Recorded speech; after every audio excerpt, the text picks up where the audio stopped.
Guru Nation, welcome back to another episode. This is a very special episode. I'm joined by Brad Hightower from Hightower Clinical. And Brad, first, I didn't wear your shoes today, Brad. I should have remembered to put on your shoes. We're done. We're Brad done. blessed me with the Air Hightowers. I wear them like almost every week. They're amazing. They're my daily grinding shoe when I'm out there pre-screening or even screening. So far, I'm 0 for 2 on my first site, on my new site. My first 2 screenings, 0 for 2 screen failures, both for the same reason too. So starting to get a little smarter about pre-screening here. But thank you, Brad, for coming on. Thank you for the shoes. You kind of made a viral post yesterday on LinkedIn, at least viral by our industry standards. You've got 27 comments since then. Oh, this was 4 days ago. Why am I thinking yesterday? I only saw it yesterday. Time flies. Yeah, time flies. I think the algorithm showed it to me yesterday, but I see here it was 4 days ago. So I'm going to read it, and then we're going to get into it and kind of get, I don't know, some takes, from site owners, some practical site owners. Brad likes to say that he's the low-tech version of decentralized clinical trials.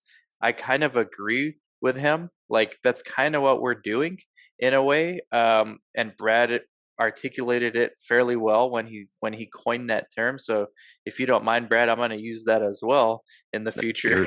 It's yours. So here's Brad's post. Clinical research is changing. I thought, let me share the screen. So let me share because this is you guys need to see this. Now, hopefully I don't have private stuff on here. All right. Clinical research is changing. I once thought sites would be the most affected by the changes, but I'm starting to believe the CROs will face the biggest challenges. I agree, Brad. Like, we came to the same conclusion around the same time. And initially, when this whole concept, first it was virtual trials, right? And then I guess that sounded too weird, so they made it decentralized clinical trials, which actually sounds more weird and more vague even than what virtual trials is. Initially, when that came out, we thought, okay, well, they're trying to get rid of the sites. And I think that was at least part of the intention at that time. No matter what they tell you guys, if you can eliminate the middleman. All right, if you think about clinical research as it actually is, I'm going to share the screen in a bit. If you think about clinical research as it really is, it's sponsor making a study and patients enroll in the study and generate data. All right, who's the middleman in that mix? It's CROs and sites. Which of those middlemen would sponsor want to get rid of? Well, both. Which one is more likely that they can eventually get rid of with technology? Brad and I both seem to think it's CRO. And we'll get back to your post, but you want to expand on that a little bit? Because I was fearful of this too as a site owner. Yeah, well, and that's just it. I mean, I think it's still, I've been focused a lot on, how sites will be affected by the rise of DCT, et cetera, et cetera. I don't think that's clear yet, but the more I kind of dove in and talked to people in the DCT space, I mean, it occurred to me that, a lot of these DCT companies would either take on or start to provide an alternative for what the CROs do at the site level, right? I mean, if you are digitizing and have all this data that can be easily accessed remotely in one platform, do I need a CRA on site every 6 weeks? Not really, no. And then if you add that in with what's happening in the site level, which I'm sure you've seen so much consolidation, private equity, buying up research sites and site networks. I mean, pretty soon a sponsor can go to, one point of contact and potentially onload 10 or 20 sites. Well, then you don't need a CRO doing 50 site visits like they like to do. So it just occurred to me, like, maybe the role of the CRO will become less important, at least at the site level. And, I'll caveat all that by saying that I don't work for a CRA. I've never worked for a CRA, I'm sure, or a CRO rather, sorry. I know there's a lot more that goes on in the background, but from the site level, it just seems like Again, DCT companies are now partnering more with sites and site networks as well. Yeah.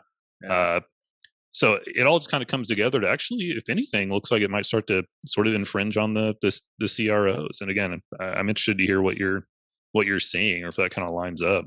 Yeah, it does. And we'll get back to the post because I think it was good and maybe we'll see some comments in there as well. You had 27 comments as of the time I saw that.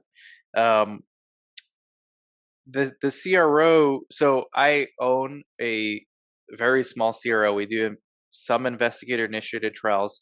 We're currently bidding for a bigger trial. It's a phase 1 study.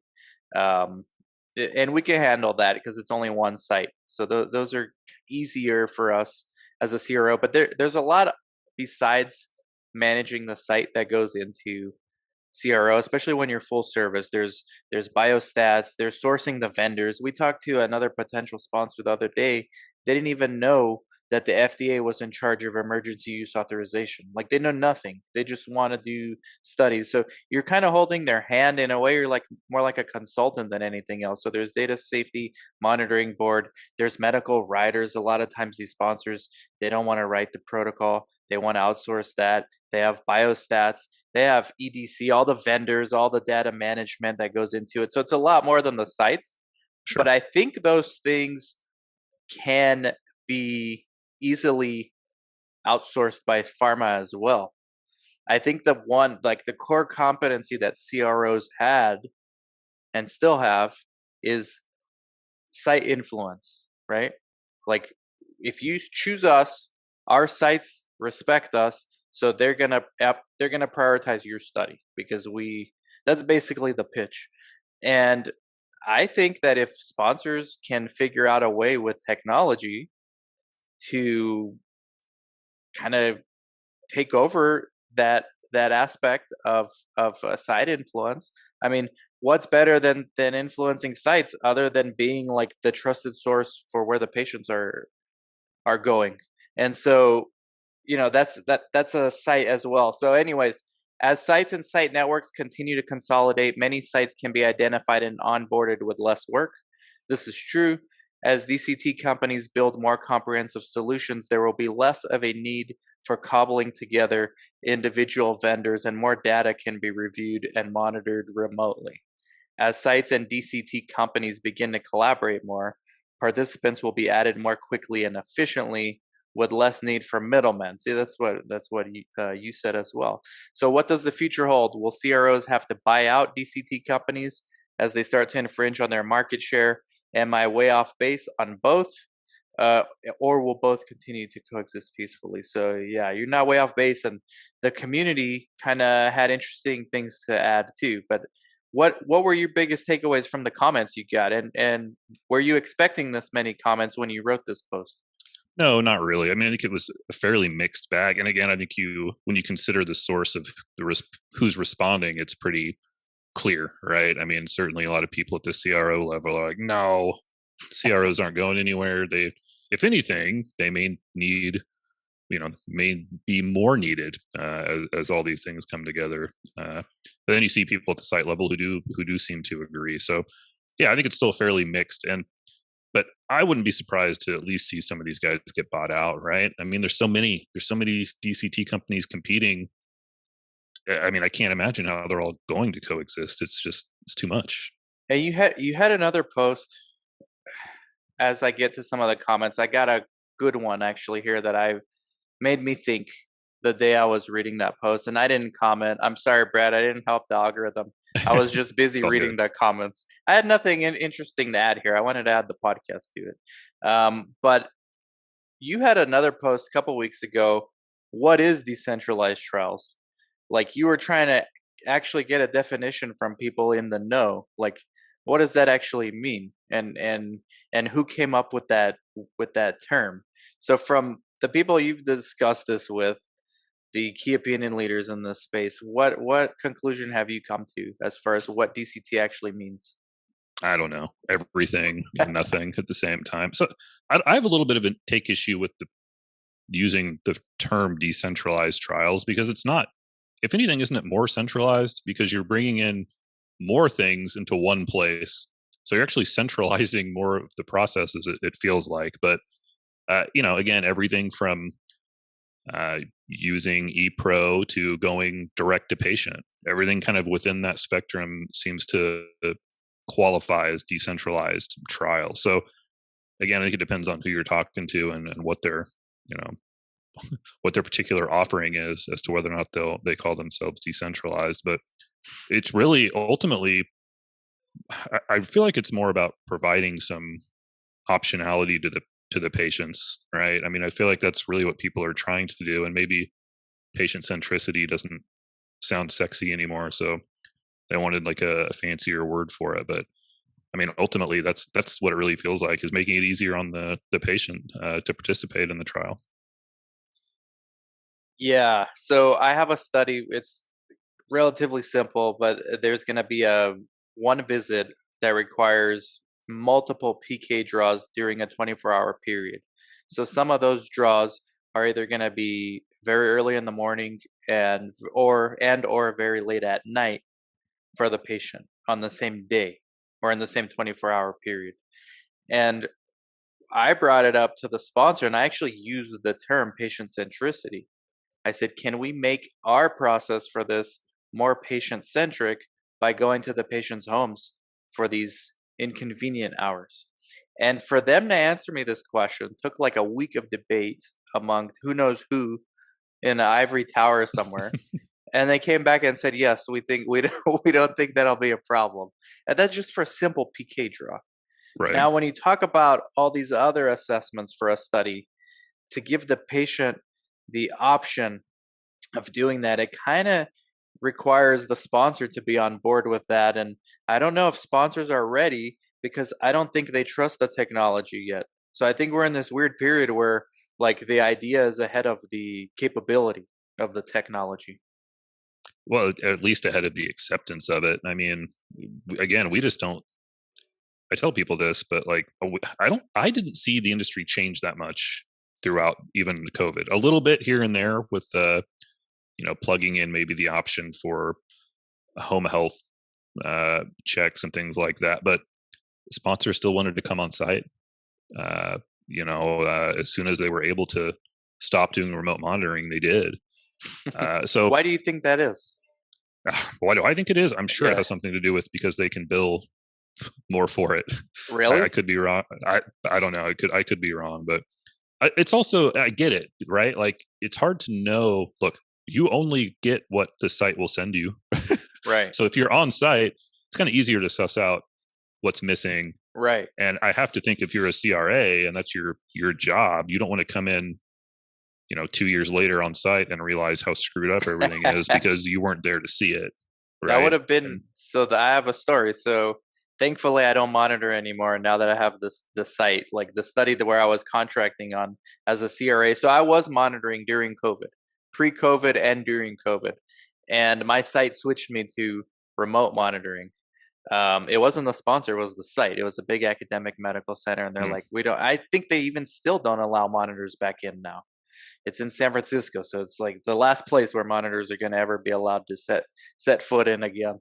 But I remember the site doesn't use Esource, so this is what I'm saying. What the technology hasn't caught up, or the adoption of the technology, maybe because if the site used like a real Esource, I think it would be easier maybe to monitor. But what the site was doing was scanning their source docs, and like you said, into something like a Dropbox.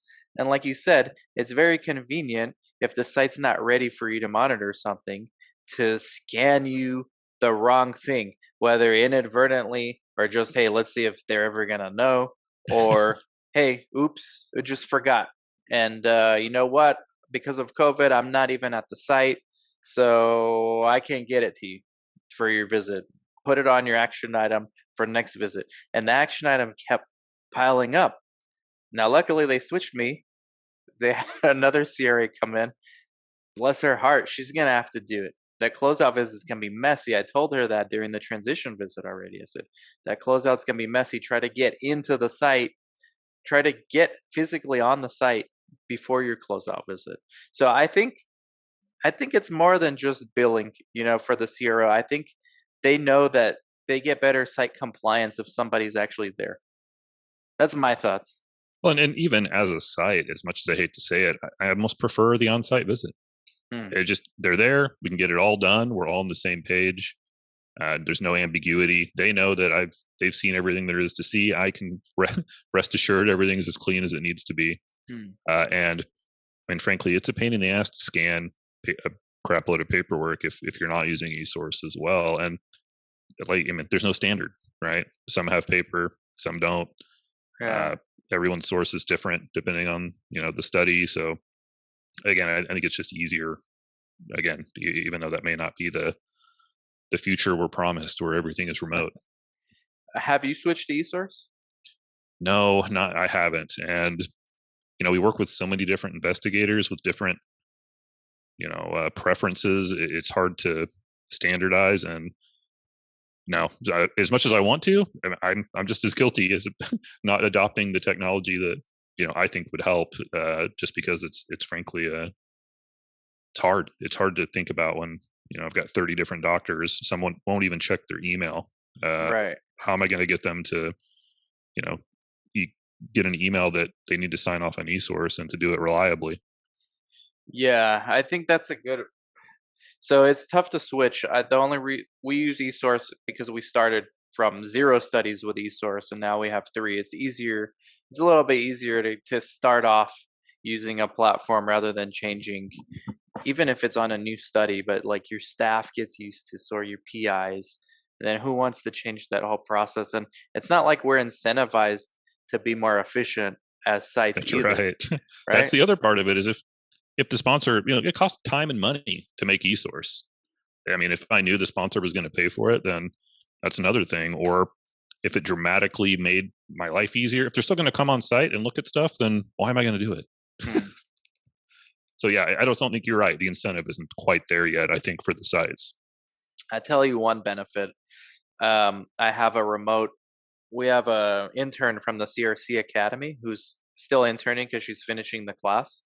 But as soon as she finishes, we'll hire her part time. And her job create the e-source, all the templates, manage the e-reg. So I'll get the physical papers. I still have to scan the reg, send it to her. She files it all in the e-reg, and then because it is e-source, she's entering data in the EDC. So it's one less thing I have to do by having eSource. I wouldn't be able to do that, for a part time. I would have to hire someone in house to do it. And right now, I'm having a hard time finding people in Right. Yuma to do research. So Yeah, that's I one think benefit. if you do want to centralize some aspects, then yes, it's perfect. You're right, because you could have. I know you've talked about the idea of being a generalist versus a specialist, but if you do want to specialize your staff, Hmm. and as you scale, I think it makes more sense to do that, right? Because then you've just got your coordinators coordinating, collecting data. Anybody, anywhere. You're right. Could enter that in data into the EDC. Anyone can quality check it from wherever they are. So yeah, I think especially as you grow, it does create some value for you as a site owner. It has some value. Also, like answering queries, I don't need to be at the site to do it. I could log into my eSource from anywhere. Last night, I answered a query at 1 in the morning. I'm not at the site. I'm at my house. Right. So I got the source right there. Boom, Yeah, answer the I don't. query. It's over. Not every coordinator wants that. Okay. Yeah, not not every coordinator wants. So there is a downside to it too. You have to set new boundaries for your CRAs. So I'm like a relatively nice dude. CRA asks for anything. Hey, can we have 24/7 access? Yes, you can. Well, I talked to a coordinator. I interviewed a coordinator the other day who uses Creo also, and she gave me some advice. She said, do not give your monitors 24/7 access to your eSource because you're going to basically have a monitoring visit every day. And that stuck with me. So now when the CRA is going to ask, I'm going to say, no, no, only on the day of your IMV will you get Right. access because it could create, like you said, it could create more work. And that's not the purpose of using technology, at least for myself. No, but that's an interesting idea is to have like data, full monitoring in real time. I mean, if it were all in real time, would that be a bad thing? Maybe It's not. one of the advantages. I told her I thought that would be a good thing because then the IMVs would kind of be pretty easy. But she said yes, but there's many who abuse it, many CRAs who abuse it. Sure. So and it's hard to tell initially who it is, so you kind of have to just say no. At least that's her strategy. I don't know. I'm gonna play it by ear with my series.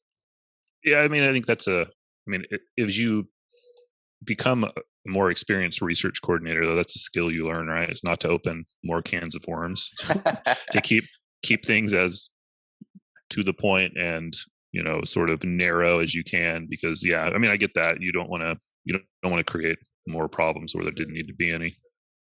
So one of the comments, somebody director of research at a clinic. Interestingly enough, I think the best takes on this were people from clinics, so sites. You are spot on as usual, Brad. Syneos, IQVIA, PPD, and Icon just recently released their Q4 2021 and end of year earnings to shareholders. I encourage you to look at those numbers and the quotes from the executives. They are reporting record-breaking growth and touting their successes. The true question, do you think this record CRO growth will continue for them as DCT progresses? What happens when clinical research requires less managing and more execution? I believe there will be a place for all parties in the future, although we may have to blow apart our resource barriers and start from scratch to optimize technology to transfer to patients. So I got to read those Q4 earnings. Yeah, I haven't taken a look yet. I wonder how much has been propped up by COVID trials, over the last couple of years. I've talked to people who think that they're very successful site owners or very successful research because they happen to do really well on these COVID trials, but they've never done another trial of any Yeah. kind, right? So that's kind of created an interesting dynamic too. Plus, it's probably record like this guy's when they're referring to shattering records, right? Or whatever, record-breaking growth. All right. Anybody who is trying to get a job in the industry knows that the industry's never been more forgiving. There's just the supply and demand so out of whack. Like you said, almost anybody who's just near this industry is going to benefit. So the CROs obviously are part of the industry. They probably are the major part of the industry as far as research is concerned. Um, so yeah, I think that a lot of that is subsidized by COVID and similar studies, or just the overwhelming lack of qualified sites and employees in the industry. Sure. Yeah. I mean, and that makes sense. Again, I mean, we're seeing people jump. I'm seeing DCT companies poach employees from other DCT companies at this point. So there's Hmm. there's just a crazy amount of opportunity out there. There's no question about that. It's interesting times. You think the line is blurred between vendors and sites, maybe, or could be continue to be blurred? So I hope so, honestly, in some ways, because a lot of this breeds the question of like who decides like what technology gets used or brought to a trial. Just like you saying, can we go to a patient's house and draw their blood, right? So a lot of studies come to you with a mobile nursing offering. Well, I don't want to use your mobile nurse. I want to do it as a site. Well, you've taken over the role, I guess, as their vendor would, right? And it extends beyond that. There's all kinds of different solutions coming out now that sites could sort of offer in lieu of the vendor offering it. I don't think that's clear how that's all going to shake out. Hmm. And again, as sites grow and consolidate more, they'll just have that much more reach, right? They'll be able to reach that many more patients to where potentially that line could blur. I mean, I think that's certainly possible. I'd love to be able to go mobile as a site. I think that'd be awesome. Yeah, and the argument is it's all to benefit the patients, which I don't think anyone can argue. Um, the most compelling cases I've, at least on paper, have heard are when you can bring like a trusted group of clinicians onto a study without having them actually be investigators. So in essence, they're a vendor for the site, and then the site gives a percentage of their budget to those vendors because they're doing the assessments. So at what point do sites say, well, doesn't make sense for me because I'm giving like almost half of my budget to these vendors. It's better we just go do another study where we get 100% Right. of that budget. So I'm not sure. I mean, because we're so early in this, like we never had these kind of discussions even a few years ago. Well, I think that's it. I mean, I think there's a path, but maybe the one being laid out right now isn't the best. Doesn't make sense exactly, because again, it's hard even for me. I like to think that I'm like forward thinking, but like I see some of these things being proposed, and I'm like, you can't do that. I know that, like, you know as well as I do, we get our asses handed to us by CRAs, like over the smallest things. Well, now you want to add and do things away from the site without GCP training, putting on a 1572.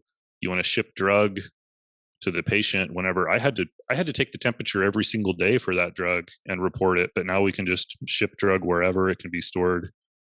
Again, changing the way that we think about it. I mean, I'm curious how much we're going to have to sort of just let go of some of the way we've done things, or how it will fit into the current scheme, because it's not clear that it will. Yeah, and definitely paradigm shattering because it's always been, for the last 30 years. I think even somebody commented, sponsor CRO site. We're just used to that rigid, linear, sponsors pays for everything, CRO manages everything, site just follows the protocol and enrolls the patient.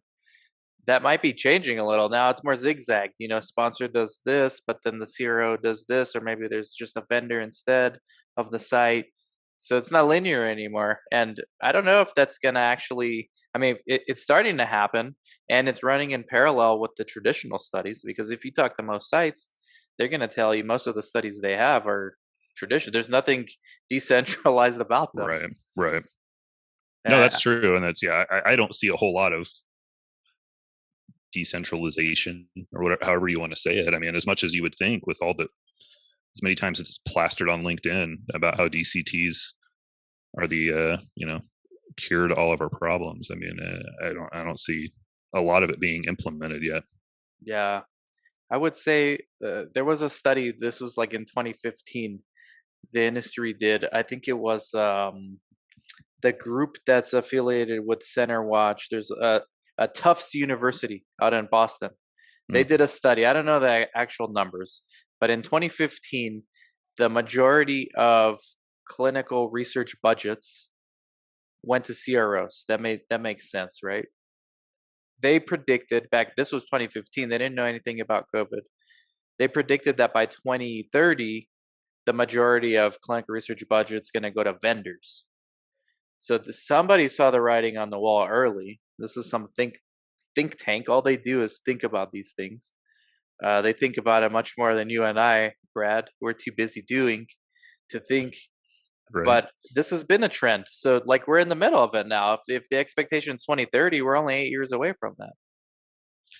Yeah, no, that's true. And look, these DCT companies, these vendors have a lot of money. They've got a lot of investment, so it'll be curious to see. But in the meantime, I mean, I'm still pretty much operating on Rave, right? Like, we're not using a lot of these far out vendors quite yet. So, I agree with that though. I think it will. I think it'll shift towards the vendors. But if I'm a smart DCT vendor, why wouldn't you start trying to eat up as much of that CRO role as you can?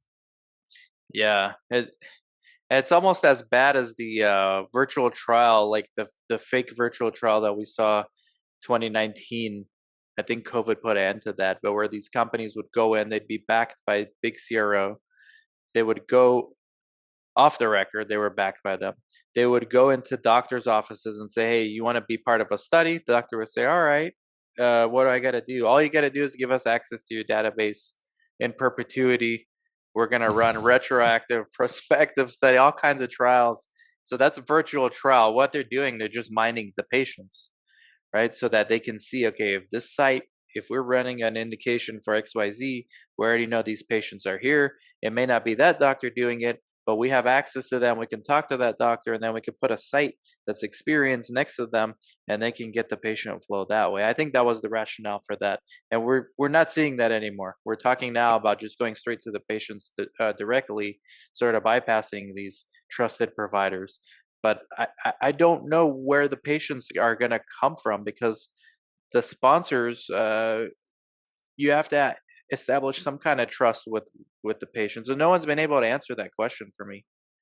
Yeah, it's not. I mean, look, have you guys do Facebook advertising? You ever take those calls?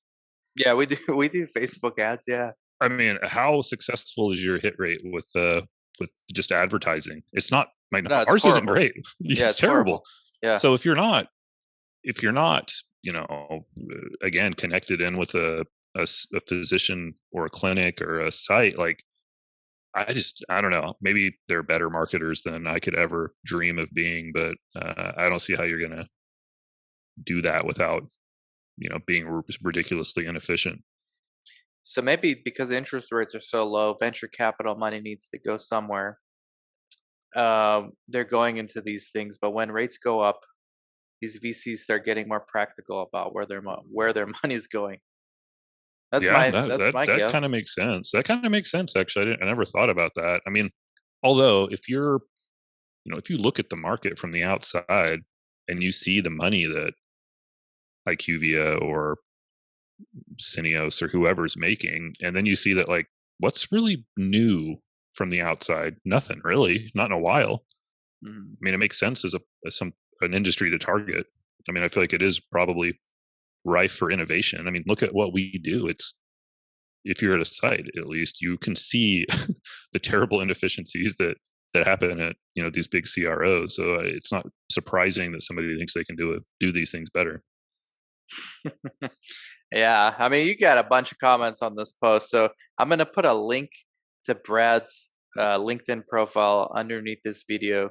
If you are listening, thank you so much. Also, go check out Brad's podcast, Note to File podcast, the best named clinical research podcast ever. That was like genius. Did that come to you like instantly, or you have to just really think about that one? just that came pretty naturally. So if nothing else, I got that going for me. Is the a clever name? It's not easy to find if you're searching. It doesn't come up.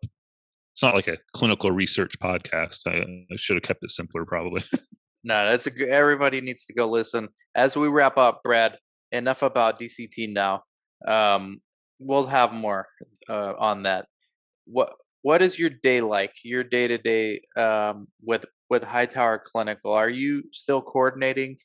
Um, is your role more to find new doctors, studies? Like, what do you do? Like, what's a day like for you? Like a typical day for Brad? Yeah, I mean, even after this time, I'm doing some coordinating. I like to go out and talk to physicians. That's what I really like to do. That's what I try to do, more of. Um, but as a business owner, I mean, I still have to make sure I'm take care of payroll and do all the administrative side of the business as well. But it's a little bit of everything. I've got 2 SIVs this week. Mm. I'm going to draw blood on a patient. Oh, I'm you're going to sit drawing in. blood. That's good. Yeah, I still even draw blood.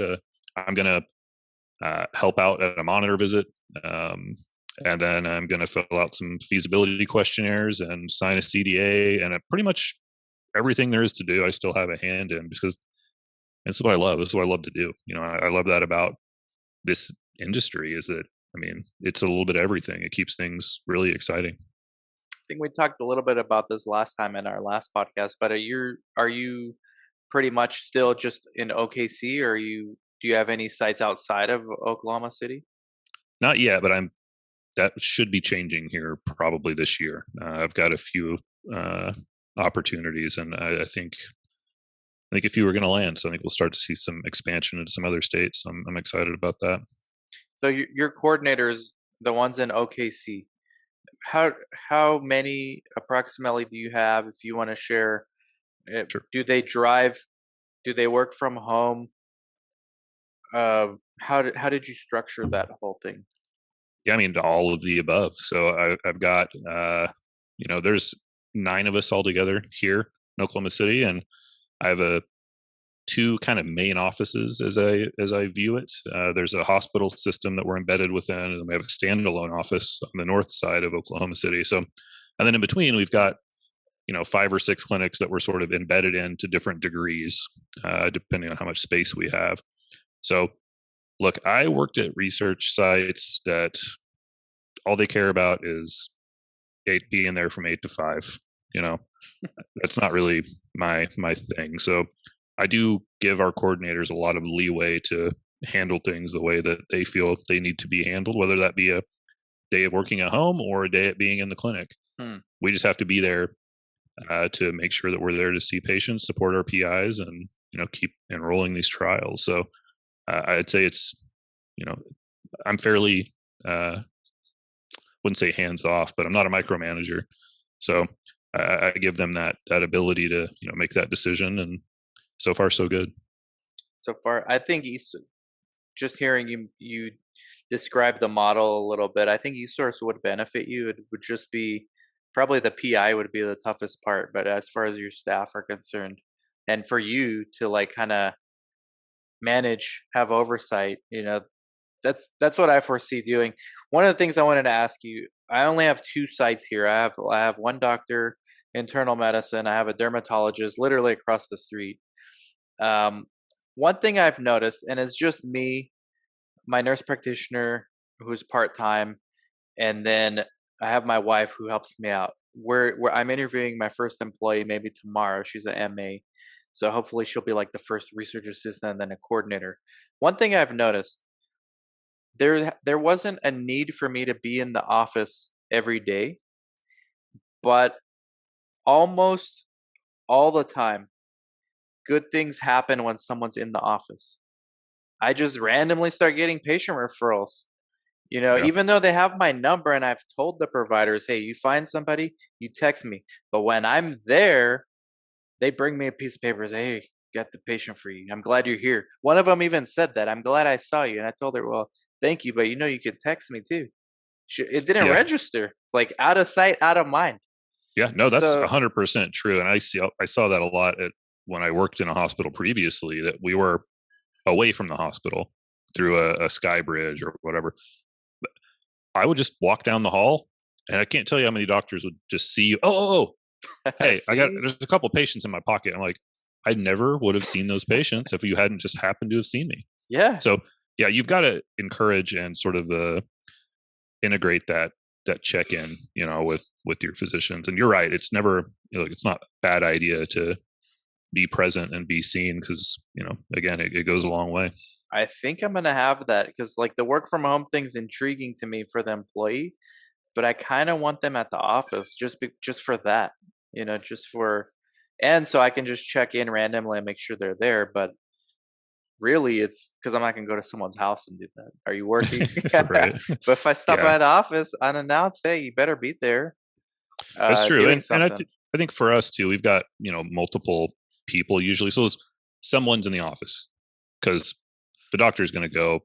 They know the people. They know them all. So as long as they can hand something to someone and it can get to the right person, but Yeah. especially in the beginning, or if you've just got a smaller integrated site where maybe you're not there every day. I mean, you're right, but look, we balance. I'm sure you're not unlike me. It can be tricky to figure out how much staffing you need at any given time, because you're either this always feels very feast or famine to me. It's like you're either knocking out of the park and you need 3 more employees, or you're just waiting around being like, when's the next thing start? We got too many people with nothing to do right now. Yeah, I think we're in the former for a while, knocking them out of the park at least the next 5 years. I mean, unless like World War III happens, and I don't know that maybe that's another podcast for how war would affect clinical research. Right. Well, Brad, that's awesome, man. Always good to talk to you. Always good to follow you on LinkedIn. Like I said, the algorithm showed me your post yesterday, even though it was 4 days ago, because it started getting likes, comments. So LinkedIn showed me, Dan, you got to see this. Check it out, Dan. This is what Brad said. So everybody follow Brad underneath. Note to File podcast. You get Notifile YouTube, or it's just podcast? There's a YouTube, but it's Okay. just audio. Okay. So Notifile podcast, YouTube, everywhere. LinkedIn profile underneath.